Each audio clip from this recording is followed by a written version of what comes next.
Olá, hoje nós vamos falar sobre a hipertensão arterial, que é um mal que atinge uma porcentagem muito grande, talvez 25 até 30% da população em geral. Então, primeiramente, vamos conceituar o que seja hipertensão arterial.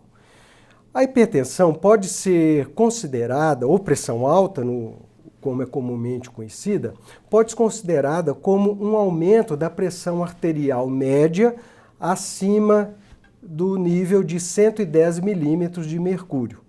Como é que é feita a medida da pressão média? Tira-se a pressão máxima, soma com a pressão mínima e divide por 2.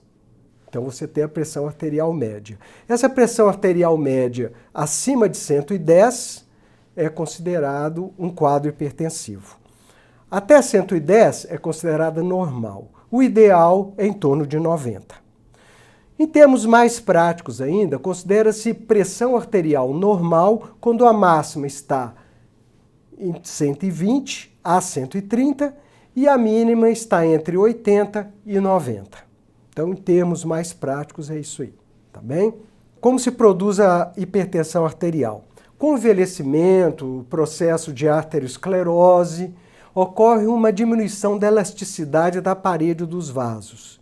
Isso, associado a uma diminuição da filtração do sangue pelos rins de uma maneira adequada, provoca também um aumento da força de contração do miocárdio, que é o músculo cardíaco. Então, esses fatores associados fazem com que ocorra uma elevação da pressão arterial. Em termos simples, é mais ou menos isso, tá bem? Quais são os fatores de risco? Os fatores de risco, geralmente, eles estão associados, não é? E além da arteriosclerose, também o diabetes, que aumenta a arteriosclerose, obesidade, ingestão exagerada de sal, ingestão exagerada de açúcar, que vai levar à obesidade, também ao acúmulo de gordura, não é? O tabagismo, o estresse. Então, são vários fatores que vão levar ao aumento da pressão arterial. Nós sabemos que o homem, por estar mais exposto a situações de estresse, por abusar mais do tabagismo, por muitas vezes não ter uma dieta adequada e ser sedentário, ele tem mais tendência a desenvolver uma hipertensão arterial, tem uma tendência maior do que a mulher. E também, em certas raças não caucasianas, né, há também uma maior tendência. As pessoas de raça negra, por exemplo, são mais suscetíveis de apresentar hipertensão arterial. Outras causas são doenças da tireoide, doenças das glândulas suprarrenais, né, e o diabetes. Os sintomas da hipertensão arterial, na grande maioria das vezes, ela é silenciosa, não produz sintoma nenhum, né?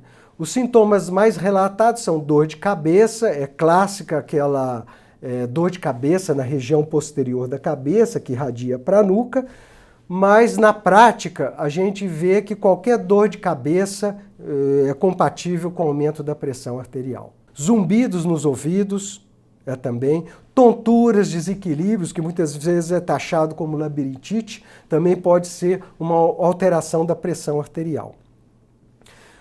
Muito raro, dor no peito, mal-estar, né, sensação de fadiga, mas o principal são essas pequenas alterações, uma cefaleia leve, uma dor de cabeça leve, um zumbido no ouvido, que muitas vezes não tem assim uma causa às vezes detectável, não é? Mas já pode ser um prenúncio de uma hipertensão arterial silenciosa. O diagnóstico, então, é feito pelo exame clínico, lógico, a medida da pressão arterial, tá? Um perfil metabólico completo, dosagem de colesterol, de triglicérides, glicose, insulina, não é? Para tentar descobrir a causa, né? Porque na base, geralmente, da hipertensão arterial está sempre um processo de arteriosclerose, não é?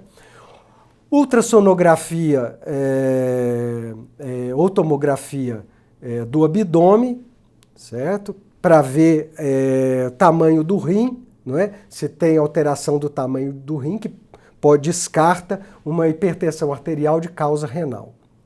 E uma avaliação da função renal também, se necessário. Um Holter, que é um eletrocardiograma que dura 24 horas, é um aparelho que você vai para casa com ele, que vai fazer o seu eletrocardiograma e medir a sua pressão arterial durante as suas várias atividades diárias, e o monitoramento da pressão arterial, que é a mesma coisa, mas não vai medir o eletrocardiograma. Atualmente se faz as duas coisas com o Holter. Em 90 a 95%, as causas aparentemente não são detectáveis e a hipertensão é chamada de essencial. Mas nós sabemos, atualmente, que existem 4 causas principais que estão amplamente disseminadas na população e que são perfeitamente tratáveis. A primeira delas é a resistência periférica à insulina, que leva ao diabetes tipo 2, que é um distúrbio nutricional que vai levar a um aumento da arteriosclerose e um aumento da pressão arterial. A segunda delas é a deficiência de magnésio, é muito pouco detectada. Por que o magnésio, deficiência de magnésio? Nós sabemos que ao nível da musculatura dos vasos, o magnésio tem um efeito de dilatar esses vasos. Então ele diminui aquela resistência dos vasos à passagem da corrente sanguínea.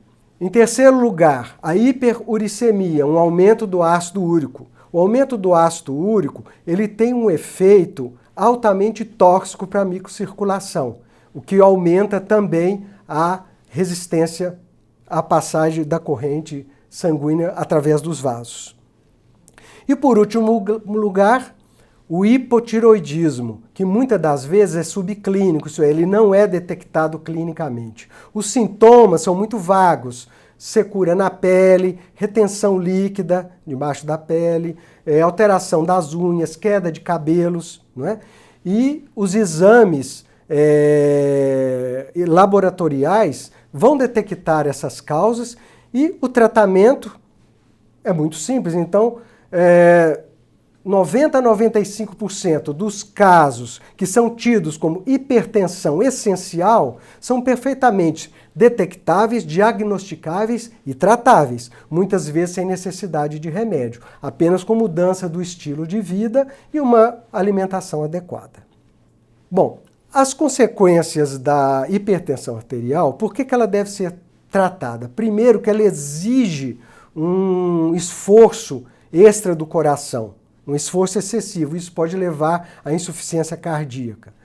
O aumento da pressão arterial acaba provocando lesão renal. E isso, com o progredir desse problema, com a manutenção desses níveis da pressão, pode levar a lesão renal e insuficiência renal de níveis variados, não é? E também a pressão arterial alta acaba lesando os vasos cerebrais e aumentando a tendência, o risco de acidente vascular cerebral, de derrames. Bom, o tratamento então é o tratamento da causa. Além das mudanças de dieta, não é mesmo? Evitar excesso de açúcar. Na verdade, o que nós vimos? Que o excesso de açúcar que vai provocar a resistência insulínica e vai desencadear a pressão arterial. O excesso de sal, desde que não exista uma hipertensão arterial já instalada, ele não é muito importante. Mas se já existe uma pressão arterial alta, uma hipertensão, o excesso de sal aumenta a gravidade. Então, evitar o abuso do sal. Não é?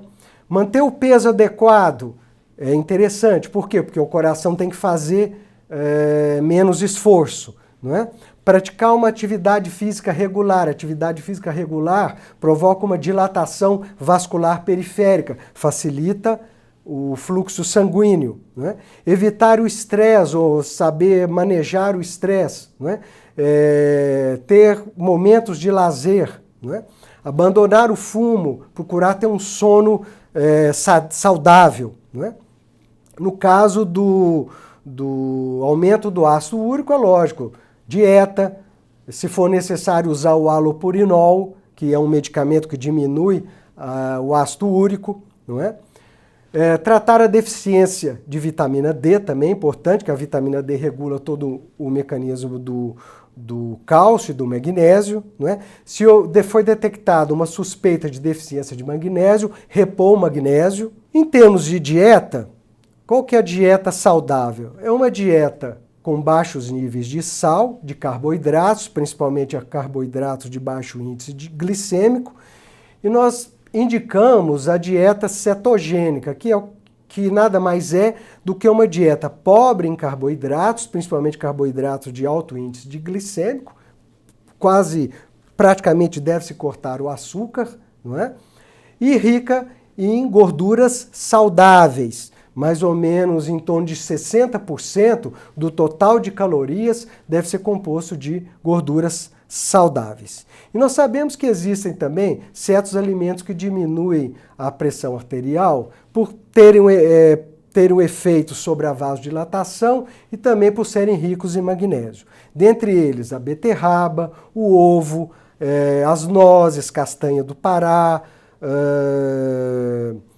leguminosas como os feijões, o chá verde, não é? Mas evitar o excesso de cálcio. Por quê? O excesso de cálcio ele tem um efeito constrictor sobre os vasos sanguíneos.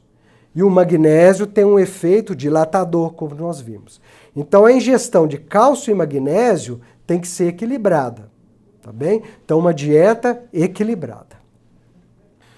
Em relação à suplementação, certos suplementos eles têm um efeito anti-inflamatório e vasodilatador, que ajuda a diminuir a pressão arterial, diminui a incidência da arteriosclerose, diminui a resistência periférica. Dentre eles nós citamos os ácidos graxos, ômega 3, vitamina E e vitamina D, a glutationa. A glutationa não tem como ser suplementada. Ela pode ser aumentada com a ingestão de proteínas ou do whey. O whey é um hidrolisado de proteínas do leite. Ele pode ser utilizado na dose de 15 gramas por dia. Né? A niacina, que é a vitamina B3, que tem um efeito anti-inflamatório e vasodilatador. A acetilcisteína, que tem também um efeito anti-radicais livres e anti-arteriosclerótico. E as catequinas, que são extratos do chá verde. Cuidado com chá verde se você é sensível à cafeína. O suco de romã, que promove uma vasodilatação e é riquíssimo em antirradicais livres. E, finalmente, o resveratrol e o licopeno, que tem um importante efeito antirradicais livres, diminuindo o processo inflamatório ao nível do endotélio vascular, que é a camada que reveste o interior dos vasos sanguíneos. Em relação aos fitoterápicos, nós temos vários fitoterápicos que agem diminuindo a pressão arterial. E eles devem ser prescritos sob ordem médica, porque eles têm efeitos colaterais, podem interagir com outros medicamentos. E têm várias contraindicações e podem desencadear efeitos indesejáveis. Né? Dentre eles, nós destacamos a alcachofra, o alho, a carqueja, a cavalinha, o chá verde, a erva de São João, né? O ginkgo biloba, o ginseng e a melissa. Mas eu insisto que, se você for fazer uso de fitoterápicos, sempre procure um médico para te orientar nesse sentido. Bem, sobre hipertensão arterial, de uma maneira bem prática, é isso que a gente tinha que colocar para vocês. Muito obrigado e até a próxima.